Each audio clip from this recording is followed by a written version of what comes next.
السلام عليكم ورحمة الله وبركاته.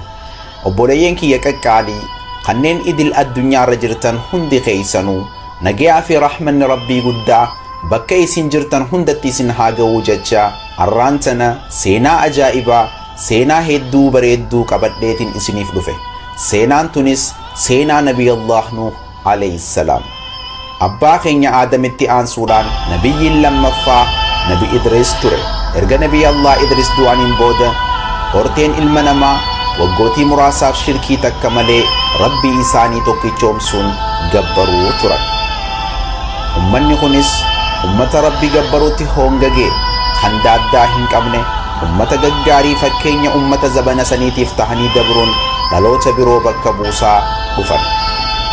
lubbuun dhalattees du'a hin ooltu waan taateef gabroonni rabbii gaggaariin sunis addunyaarraa gama rabbiin isaaniif file gama aakhiraadhaa godaanan.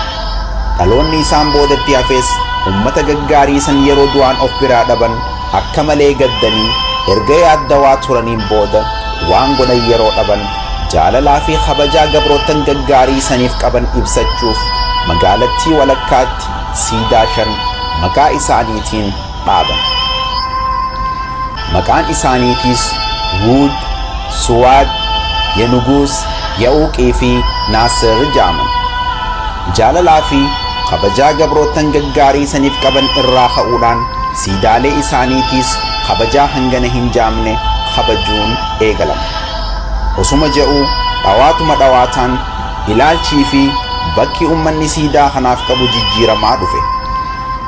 haaluma kanaan yeroo siidaa bira dabranis kabajaa siidaatiif gajja'anii dabruun eegalama. har'aan tana taakka jettee shirkiin jalqabamte. yeroonis bakka takkan teessu waggaanis waggaadhaan jiininis ji'aan guyyaanis guyyaadhaan bakka wal buusaa gannaa fi bonninis faraqaa isaa eeggataa jijjiiramaa dhufe. yeroo kanatti aduu fi roobninis itti wal dabree siidaa bocaa fi qabiyyee isaa jijjiiraa dhufan. ummanninis siidaan akka hin banneef bakka rabbiitti gabbaran takkatti walitti qabuuf murteessanii lafaa ka'an. siidaalee 5 kana erga bakka takkatti walitti qabanii kaayaniin booda jaalalti isaan siidaa kanaaf qaban guyyarraa guyyatti dabalaa dhufe.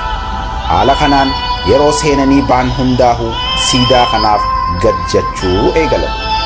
osuma haala kanaan jiranii tokkichummaa rabbiititti akka ummata yaamuuf ummata san keessaa rabbiin subhaanahu wa ta'aalaa nabiyallah nuh alayhi salaam filatee ummatatti ergate. nabiyallah nuhis alayhi salaam ummata isaa walitti qabee yaa ummata kiyya ani isiniif ergamaa rabbii amanamaadha. rabbii keessan sodaadhaa isa qofa gabbaraa toles na ja'a. an isinirraa waan takka kafaltiis tahee waan takka hin barbaadu. kanin an irraa waa barbaadus kanin irraa waa kajeelus rabbi qofa makhluuqarraa himiti jechuun waamicha ummata isaatiif godhe.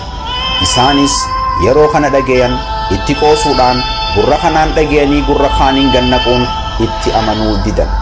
nabiyallah nuhis alayhi salaam dadhabe hifadhe osoo hin ja'in waamicha isaa cimsee itti fufe. qoosaa fi hanjamaan ummanni isaa itti godhanis yaa ummata kiyya ani ergamaa rabbiiti inuman shakkinaa ergaa rabbii kiyyaatiin isiniin ga'a isinittis nin fida isiniin gorsas gama rabbiitiinis waan isin hin beeyneen beeka je'een. isaanis haasoo nabiyallah nuh alayhi salaam yeroo dhagayan hedduu ajaa'iba itti tahuudhaan yaa nuh ati bar akkuma keenyatti ilma namaati akkamitti ani ergamaa rabbiiti ofiin jetta je'ani. sanirraan nama si jala deemu xiqqoo qabda. sanuu hundi isaanii miskiinaa fi hiyyeessa dhukkaawaadha. jireenya gada'aanaa warra jiraatu walitti qabattee qabeenyaanis tahee kabajaanis nu wajjii walitti hin dhuftan jechuun itti hanjaman. sunis gahuu fi dhabee zalaalam siidaa san gabbaruudhaaf walitti qabamanii wal mari'achuu jalqaban. nabiyallah nuhis alayhi salaam haalli ummata isaa yeroo abdii isa kutachiisu jala deemee isaan kadhachaa akkana je'e. rabbiin akka isa gabbartanii rahmata isinii godhuuf gosuma teessan keessaa ergamaa isinii erginaan isin jibbisiisaa jechuun isaan sossobuuf yaalus daran rabbirraa fagaachuu fi haawiltii gartee siidaa gabbaruu malee jijjiiramuu didan. nabiyallah nuhis alayhi salaam halkanii fi guyyaa guddinaa fi tokkichummaa rabbii yeroo isaanitti himu isaanis jibbinsa da'awaa